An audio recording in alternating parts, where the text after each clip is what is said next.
स्वागत है दोस्तों, सिनेमा अनरिवेल्ड में।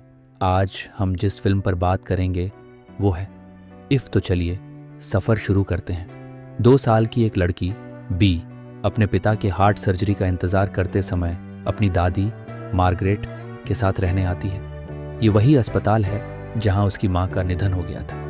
एक रात बी अपनी माँ के कैमकॉर्डर के लिए एक चार्जर खरीदती है और एक अजीब जीव को इसका पीछा करते हुए देखती है।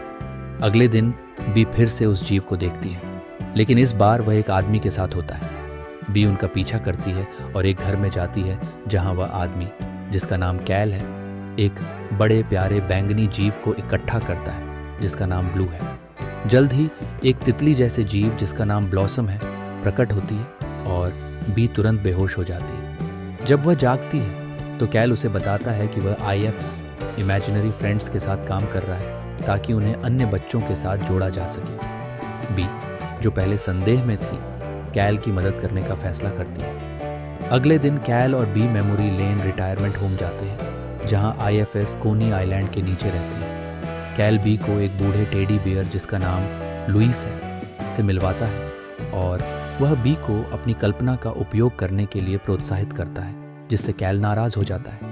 बी एक छोटे लड़के जिसका नाम बेंजामिन है से मिले आईएफएस को जोड़ने की कोशिश करती है, लेकिन वह उन्हें देख नहीं पाता है, जिससे बी और भी निराश हो जाती है। कैल बी को यह विचार देता है कि शायद आईएफएस को नए मालिकों की आवश्यकता नहीं है, बल्कि अपने पुराने बच्चों के साथ फिर से जुड़ने की ज़रूरत है। बी अपनी दादी मार्गरेट से बात करती है और वह उसे एक पुरानी तस्वीर दिखाती है जिसमें वह उसे छोटी उम्र में दिखती है और बी तस्वीर में ब्लॉसम को पहचान लेती है। बी को एहसास होता है कि ब्लॉसम उसकी दादी की आईएफ थी और वह मार्गरेट का एक पुराना रिकॉर्ड बजाती है और उसे नाचने के लिए प्रेरित करती है, जिससे उसे ब्लॉसम की याद आती है। इससे बी को फिर से उम्मीद मिलती है। क्लूज का पीछा करते हुए बी, कैल और ब्लू के मूल मालिक, जिसका नाम जेरमी है, को ढूंढते हैं, जो अब बड़ा हो चुका है और अपना व्यवसाय शुरू करने की कोशिश कर रहा है। शुरुआती असफलता के बाद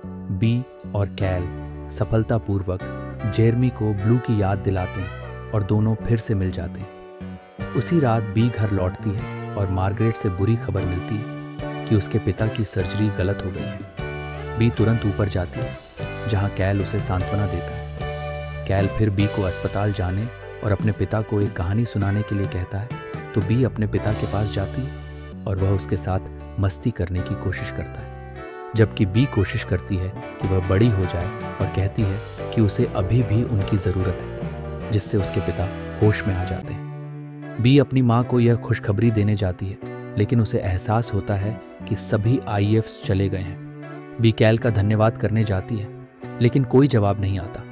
स्थानीय मकान मालकिन बताती है कि जिस दरवाजे को वह खोलने की कोशिश कर रही थी वह एक पुराने स्टोरेज कंपार्टमेंट रूम की ओर जाता है। बी का पिता अस्पताल से छुट्टी पा जाता है और वे घर लौटते हैं। कार पैक करते समय बी एक जोकर की तस्वीर देखती है जिसका नाम कैल्विन है और उसे एहसास होता है कि कैल उसका अपना आईएफ है, जिसे उसने अपनी माँ की मृत्यु के बाद भुला दिया था। बी अपनी आंखें बंद करती है और सभी आईएफ्स को याद करती है और अंततः कैल के साथ फिर से मिल जाती है। मार्गरेट ब्लॉसम से पूछती है कि क्या उन्हें अंदर जाना चाहिए, जिससे पता चलता है कि वह भी उसे देख सकती है। बाद में कैल सभी आईएफएस को उनके पुराने बच्चों से मिलवाता है जो अब बड़े हो चुके हैं और बेंजामिन अपने आईएफ से मिलता है जो चश्मा पहने हुए एक ड्रैगन होता है। बी और उसके पिता घर लौटते हैं और उसके पिता अपने आईएफ से टकरा जाते हैं जो एक अदृश्य मित्र होता है। तो दोस्तों, ये थी आज की फिल्म की कहानी। उम्मीद है कि आपको ये सफ़र पसंद आया होगा। अगर आपको कुछ नया जानने को मिला तो वीडियो को लाइक करें और चैनल को सब्सक्राइब करना न भूलें। मिलते हैं अगली फिल्म के साथ। तब तक के लिए धन्यवाद।